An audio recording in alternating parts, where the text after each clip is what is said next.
పోయిందానివి పోయినట్టుగా ఉండక మళ్ళీ తిరిగెందుకొచ్చావు? మర్యాదగా బయటికెళ్ళు, లేదంటే ప్రాణం తీస్తా.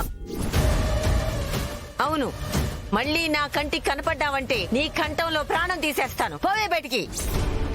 అమ్మమ్మ గారు, మీరు అనవసరంగా ఆవేశపడుతున్నారు. దాని పీడ శాశ్వతంగా వదిలించుకునే అద్భుతమైన అవకాశం దొరికింది. ఏంటి అవకాశం?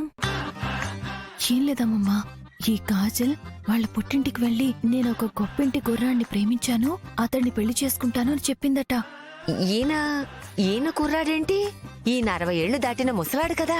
కదా, ఈ విషయం వాళ్ళ పుట్టింటి వాళ్ళకి తెలియక వీళ్ళిద్దరి పెళ్లికి అంగీకరించారట. అమ్మో అమ్మో అమ్మో, నాకు తెలియకుండా వెనకాలెన్ని గోతులు తవ్వుతున్నారన్నమాట. అవునానమ్మా, ఒక్కసారి ఊహించుకో. తాతయ్య జుట్టుకు నల్ల రంగు వేసి మీసాలకు సంపెంగ నూనె రాసి జీన్స్ ప్యాంట్ వేస్తే ఎలా ఉంటాడో ఊహించుకో.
అలా జరగడానికి వీల్లేదు. అలా జరగకూడదు అంటే ఈ కాజల్ ఫ్యామిలీని మన ఇంటికి పిలిపించండి. మన అవుట్ హౌస్ లో ఒక 4 రోజులు ఉంచండి.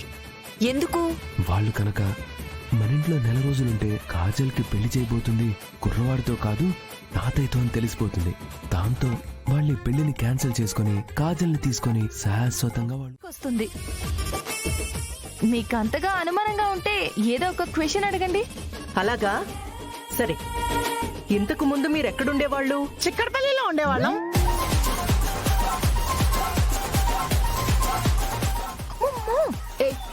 స్పీకర్ లో నుంచి కదా మాట రావాలి, డైరెక్ట్ గా నువ్వు మాట్లాడుతున్నావేంటి?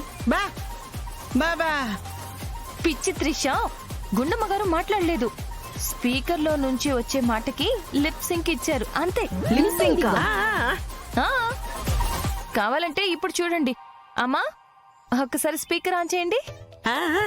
బా నొక్కు. ఇంతకు ముందు చిక్కడపల్లిలో ఉండేవాళ్ళం.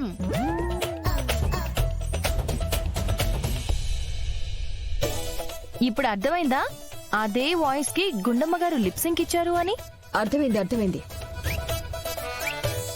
ఈ స్పీకర్ పెట్టుకోవడం చాలా మంచిదైంది, లేదంటే అమ్మమ్మ అడ్డంగా దొరికిపోయేదండి. అవును, వీళ్ళు ఎక్కడే ఉంటే ఇప్పుడే దొరికిపోతారు. ముందు వీళ్ళని ఇక్కడి నుంచి త్వరగా పంపించేయాలి. సరే, ఇప్పటికే లేట్ అయింది. అవుట్ హౌస్ చూపిస్తాను. పదండి. పదండి, మైథిలి, పదండి. పద, మీరు రండి. కాజల్ పద. కాజల్ మొదటిసారి ఇంట్లో అడుగు పెట్టబోతున్నారు. కొబ్బరికాయతో హారతిచ్చి దిష్టి తీసి అడుగు పెట్టండి. అలాగేనండి.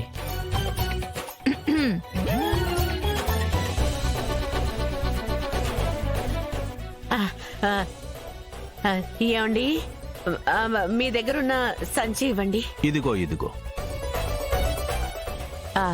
కాజల్, ఇందులో టెంకాయింది తీసుకోమ్మా.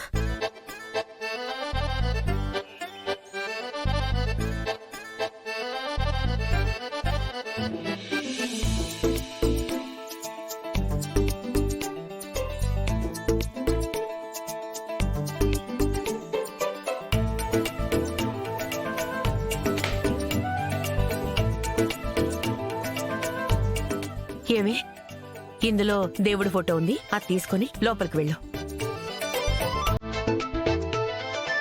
కాజల్, కుడికాలు పెట్టి లోపలికి వెళ్ళవే.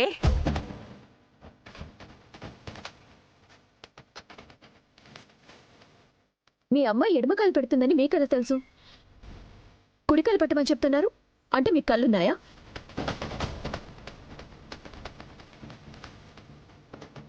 ఆహా, పొరపాటున ఎడంకాలు పెడుతుందేమోనని ముందు జాగ్రత్తగా కుడికాలు పెట్టమని చెప్తున్నారు. అంతే కదా ఆంటీ? అవునవును, ముందు జాగ్రత్తగా చెప్పాను, లేదంటే నాకెక్కడ కనిపించి చేస్తుంది. కాజల్, ముందు కుడి కాలు పెట్టి లోపలికి వెళ్ళమ్మా. అమ్మా, కళావతి గారు, ఏంటి జానకమ్మగా? నేనే జానకమ్మనని నీకెలా తెలుసు? అంటే మీ గొంతు గుర్తుపట్టానండి. సర్లే కాని, మీ అమ్మాయి ప్రేమించి పెళ్లి చేసుకోవాలని అనుకుంటున్నది కుర్రవాణ్ణి కాదు, వయసు మళ్ళిన ముసలివాణ్ణి. అలా అని మీకెవరు చెప్పారు? నీకంటే కళ్ళు లేవు కాబట్టి తెలీదు, నేను కళ్ళారా చూస్తున్నాను కాబట్టి తెలుసు. మీ అమ్మాయి మిమ్మల్ని మోసం చేసి ఒక ముసలి వ్యక్తిని పెళ్లి చేసుకోబోతోంది. నా కూతురు నాకెప్పుడు అబద్ధం చెప్పదండి. బా బా బా, బా. ఇందాక అడిగితే చెవుడన్నారు కదా, మళ్ళీ ఆవిడేంటి బే బే బే అంటుంది? అంటే చెప్పాను కదండి, అంతా ఆవిడ చెవిలో ఉన్న స్పీకర్. అవునా, సరే, మీ మంచిగా చెప్తున్నాను, ఆ తర్వాత మీ ఇష్టం. థ్యాంక్స్ అండి.